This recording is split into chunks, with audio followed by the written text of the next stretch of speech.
don't tend to think about it. We don't tend to consider that this is true, but it's real. It's the reality. Everybody's fighting something pretty much all the time. I'm not saying every second of every day, but I'm saying in any given day, a given individual is probably, some other given individual is probably fighting something or things that you may not ever even realize that they're dealing with. This is life. This is how life works. And I wanted to talk today about that idea of obstacles and barriers, and I wanted to talk about it particularly when it comes to classism of one sort or another, whether it's racism or whatever it happens to be. So that's what we're going to discuss today on the Daily Summation from Kurt's Religion and Politics. I'm your host. I'm Kurt. It is Friday, April 16th of 2021. I'm glad to have you here, whether you're on Rumble, on the podcast, on YouTube, or visiting me from somewhere else. By the way, I'd love to know where that is if it's happening. Today's subject is going to be obstacles and barriers, as I've said. And I want, like I say, to specifically talk about that with regard to classism of one sort or another, and particularly with regard to the idea of racism. And I wanted to start out by saying, just because a person deals with obstacles and barriers isn't a sign that he or she is facing some sort of discrimination, particularly systemic discrimination, okay? That's not a sign of that. It just means that they're dealing with problems. We all do that. That's something that we all worry about, work through, and deal with, right? That's just life. Just because another person doesn't deal with those things is not some sign that he or she is inherently privileged. That's not what that means. It just means that they're not dealing with those particular problems. I may or may not be dealing with barriers and obstacles that you're totally unaware of. You have no good way to know whether or not that's the case. You have no good way to know that. But let's kind of look at some other things, some other considerations. You're black. I'm just saying, for the sake of argument or consideration, you're black, okay? Is there a possibility that you will deal with sickle cell anemia? Your family's from Africa, particularly. Is there a possibility that you'll deal with sickle cell anemia? Why, yes. Is that some sort of systemic racism? No, it's not. You're Jewish. Is there a possibility that your family is going to deal with Epstein-Barr virus? Yup.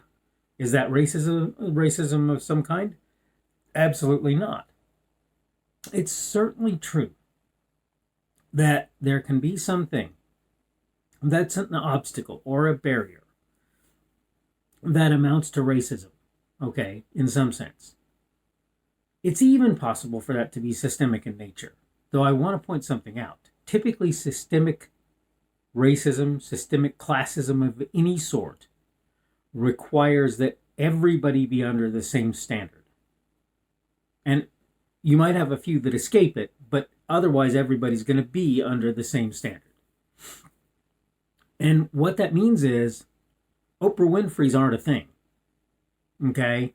If the entire Black American community is under some systemic or system-based standard that says that they can't succeed or do well, then Oprah Winfrey and Clarence Thomas and Thomas Sowell and so many others, some of them, Colin Powell, Condoleezza Rice, so many would not, excuse me, something sticking in my throat, would not have the ability to succeed to the level that they do. This is the point. When you talk about systemic racism, you're basically saying that the entire system is rigged against people succeeding or being able to accomplish things. And you can't say that in the United States, not in any meaningful way. Now, is it possible that there are parts of the United States that still have systemic racism in place? Yeah, sure, that's possible. Is it even probable that that might exist in some places, either accidentally or on purpose? Yep, that's possible as well.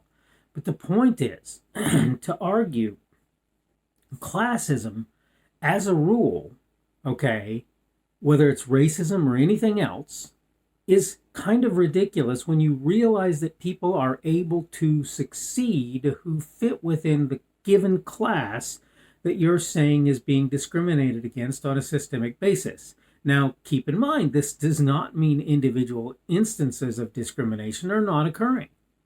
This does not mean that. But on the other hand, assuming, for example, that when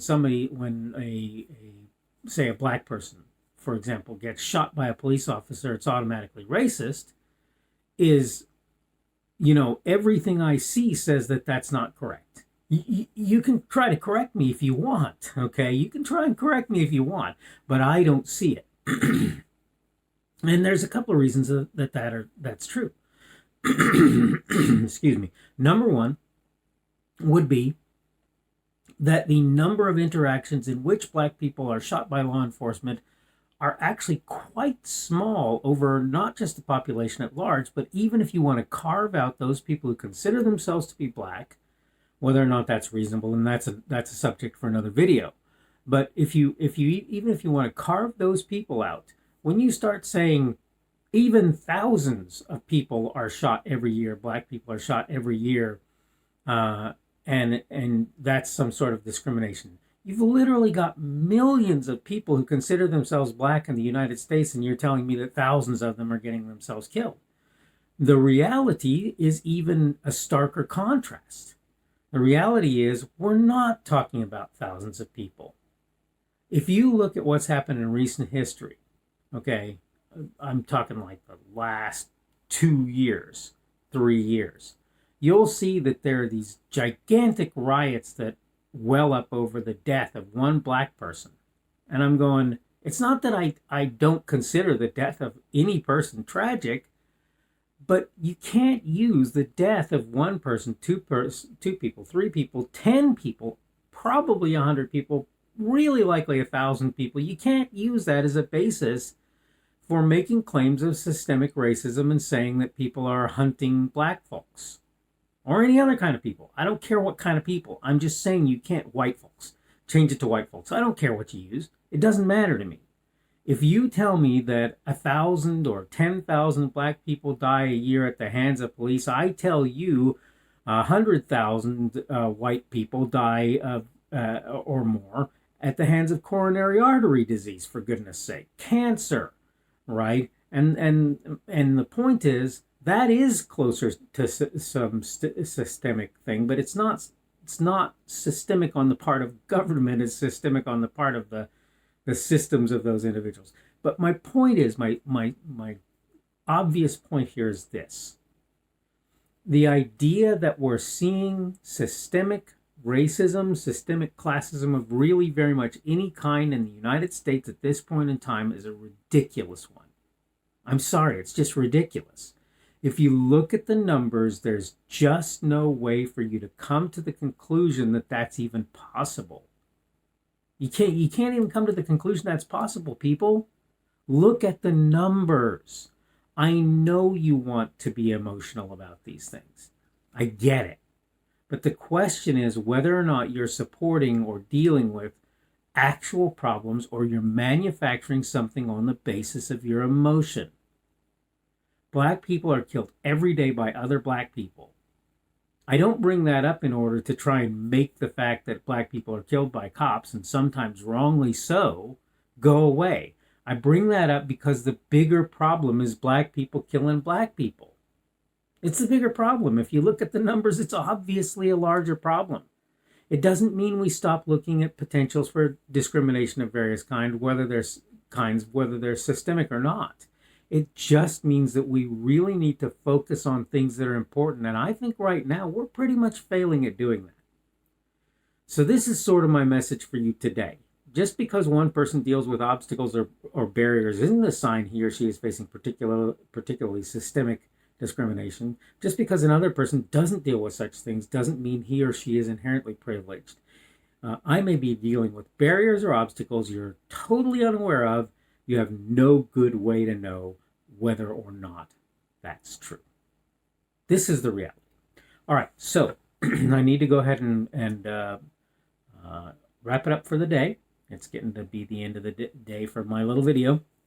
Again, this is the Daily Summation from Kurt's Religion and Politics. I'm your host. Kurt. Today is Friday, the 16th of April of 2021. That means tomorrow will be Saturday, the 17th of April of 2021. Thanks to everybody who's visiting me on Rumble, on the podcast, on YouTube, wherever you happen to be visiting me from. Today's subject has been obstacles and barriers. And tomorrow we're going to talk a little bit about boycotts and cancel culture, and we're going to talk about their similarities and their differences and what you really probably ought to do if you have problems with things that are happening and going on. Hope that you're having a good day today. Today is Friday, and so obviously it's coming up on the weekend for all of us. I know that there are those who work on the weekends, and I thank you greatly for doing that, as I am prone to do, because it really matters to me that you're there a lot of times. Hope that things are going well for you, and hopefully we will see you again tomorrow.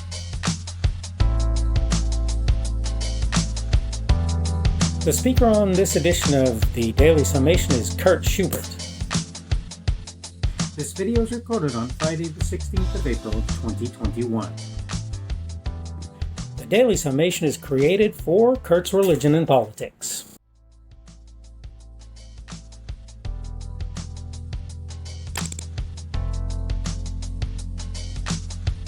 Thanks for watching this edition of the Daily Summation from Kurt's Religion and Politics. I hope you found it entertaining or instructional, or maybe both. If you want to see more from me, you can go to blogs.kpschubert.com. That's blogs.kpschubert.com. I am on Twitter, Parler, and Minds.com. My handle on each of those is @kpschubert. That's @kpschubert. I have a Rumble and a YouTube channel. They are the Kurt's Religion and Politics channels on Rumble and YouTube.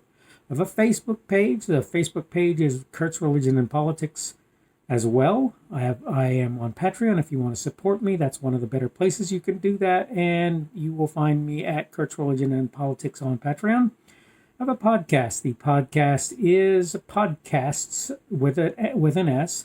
.kpschubert.com. That's podcasts.kpschubert.com.